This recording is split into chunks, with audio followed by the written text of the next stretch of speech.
Academy of motion picture arts and sciences షార్ట్కట్లో Oscar awards ప్రకటించారు. ఈ అవార్డ్స్ మనం చూస్తే గనక వన్ బ్యాటిల్ ఆఫ్టర్ ఎనదర్ అనే సినిమాకి 6 ఆస్కార్ అవార్డ్స్ వచ్చాయి.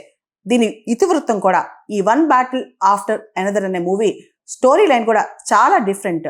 క్రిటిక్స్ అందరూ కూడా ఈ స్టోరీని అద్భుతంగా మెచ్చుకున్నారు. ఇది ఒక రెవల్యూషనరీ గ్రూప్ కథ. యాంటీ గవర్నమెంట్ రెవల్యూషనరీ యాక్టివిటీస్ చేస్తూ ఒక హీరోగా నటించిన వ్యక్తి లియోనార్డో డికార్పియో. ఆయన తన కూతురు కోసం పడే తపన, ఆ రెవల్యూషనరీ యాక్టివిటీస్ ఎలా చేశాడు, తర్వాత మొత్తం మళ్ళా ఈ రెవల్యూషనరీ గ్రూప్ రిసర్జెన్స్ ఎలా అయింది, దీని మీద ఈ కథా వృత్తం మొత్తం ఇతివృత్తం మొత్తం జరిగిందనమాట.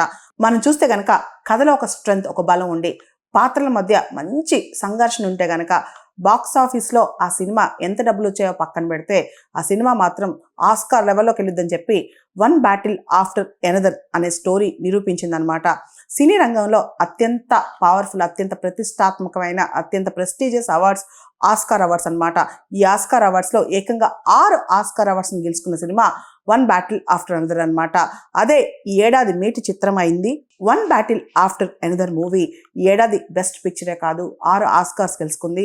తన సొంత బిడ్డ నమ్మకం గెలవటం కోసం ఒక తండ్రి పోరాటం, ఒక రెవల్యూషనరీ యాక్టివిటీస్లో పాల్గొనే తండ్రి పోరాటం, ఇవన్నీ కూడా తప్పన కానీ ఇవన్నీ కూడా కళ్ళకు కట్టినట్లు చూపించిన ఉత్తమ దర్శకుడు అవార్డు కూడా ఈ సినిమాకి వచ్చిందనమాట.